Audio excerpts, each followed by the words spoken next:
Dentro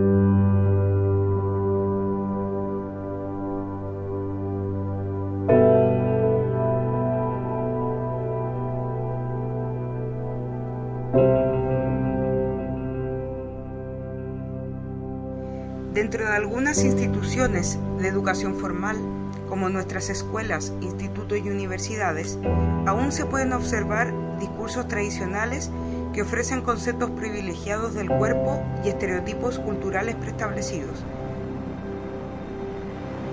Junto con esto, es muy frecuente el uso de prácticas pedagógicas que someten a los estudiantes bajo técnicas de control corporal y que se constituyen como formadores de cuerpos heteronormativos. A lo largo de mi experiencia educativa, tanto como estudiante como profesora, he visto cómo la pedagogía ha ido permaneciendo como técnica de control corporal dentro de la educación formal, con la finalidad de construir cuerpos normativos a través de diversas prácticas comúnmente aceptadas y naturalizadas. Prácticas que revelan una clara intervención sobre los cuerpos, no solo de sus estudiantes, sino de todos los agentes que conforman el proceso educativo. ¿Pero nuestros estudiantes realmente lo están viviendo así? Aparentemente, cuando hablamos de los estudiantes en la educación, los posicionamos desde la sumisión o la pasividad, no como cuerpos que se resisten, sino como objetos de imposición, docilización y anulación frente a estas técnicas de control.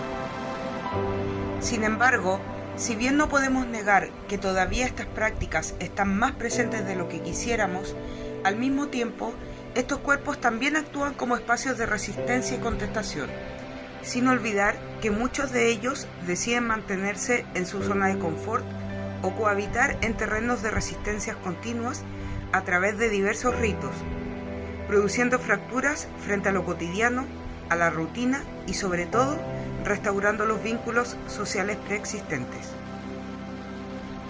Estos nuevos modos de lenguaje buscan romper con las estructuras y narrativas hegemónicas, con los discursos binarios, la normalización y la naturalización corporal, llevando esta problemática a un contexto más local. Chile. Un país de un poco más de 17 millones de habitantes, ubicado en el extremo sudoeste de América del Sur, comprende una estrecha pero larga franja de tierra, de paisajes, culturas y colores.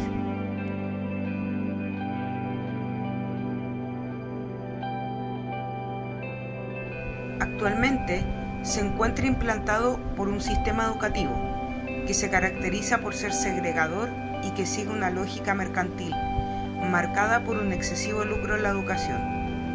Un sistema educativo donde aún se pueden encontrar vestigios de una herencia patriarcal, androcéntrica y heteronormativa que ha ido dejando fisuras y legados que por otro lado fueron reforzados tras 17 años de dictadura militar. Estos antecedentes han marcado de muchas maneras nuestra educación, como por ejemplo, por un lado, aún se están ofreciendo estereotipos culturales y concepciones privilegiadas del cuerpo, que no todas y todos los estudiantes logran alcanzar o materializar, dejando consecuencias insospechadas y un profundo sentimiento de frustración. Junto con esto, se sigue insistiendo en el uso de diversas prácticas pedagógicas de control corporal, que someten a los cuerpos de los estudiantes desde los hábitos y la normalización. Y finalmente, la presencia y el estudio del cuerpo aún aparecen muy relegados dentro de los discursos y currículos educativos oficiales que gobiernan nuestras instituciones educativas. ¿Pero esto tiene que seguir siendo así? Desde estos territorios, como profesora de artes, me nace la necesidad de repensar la educación en base a las nuevas necesidades de los estudiantes como cuerpos que están en acción, que se resisten y que construyen conocimientos frente a los relatos hegemónicos de la educación.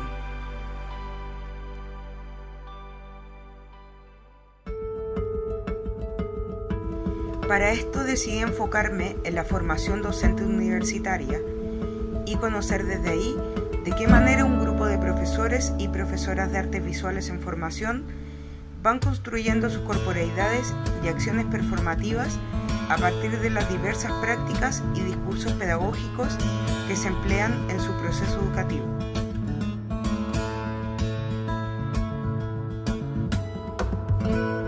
Para llevar a cabo una investigación así, decidí utilizar una metodología que pusiera el énfasis en la experiencia y en los relatos de los sujetos, a través de un estudio colectivo de casos dentro de una universidad pública y estatal en Santiago de Chile. Este grupo contó con la presencia de 5 mujeres y 3 hombres entre 20 y 27 años, estudiantes de tercer año de la carrera de Pedagogía en Artes Visuales. Entré a la universidad y los acompañé en su formación durante 6 meses seguidos e ininterrumpidos, para poder descubrir a través de nuestros encuentros y el compartir experiencias la profundidad y la complejidad de las estructuras y relaciones que están construyendo a nivel corporal y social.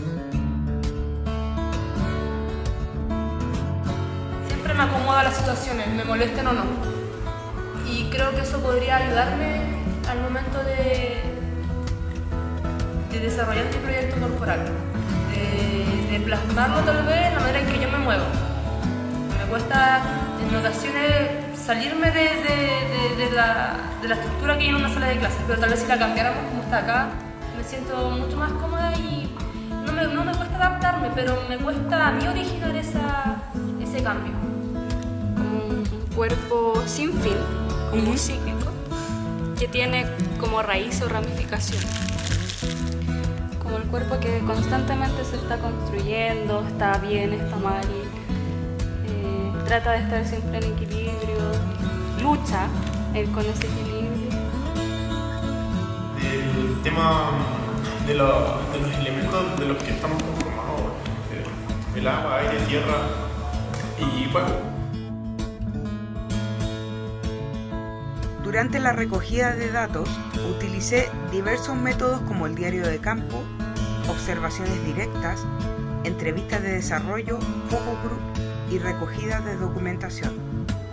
Todas ellas se enfocaron en rescatar las subjetividades y en prestar atención a las construcciones singulares de cada estudiante.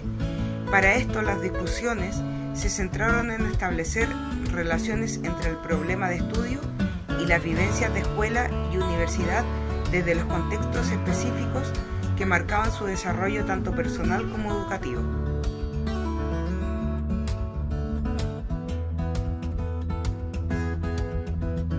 El sistema educativo tradicional ha buscado encajar a los estudiantes en un molde ignorando sus historias y experiencias personales, basándose en la universalidad y naturalización de los procesos de construcción de conocimiento y comprensión de la realidad. Su constante disposición de privilegiar los procesos intelectuales ha ubicado al cuerpo en un segundo plano dentro de la formación y la generación de conocimiento. Es por esto que retomo la idea de la autora Elizabeth Ellsworth de entender las prácticas pedagógicas como actos performativos, es decir, entender la educación como un proceso que no es preestablecido, que nunca es lo mismo 2 veces y que está en continuo movimiento, evidenciando de esta manera que las prácticas educativas nunca son neutrales, pues recogen las experiencias personales de quienes participan en el proceso.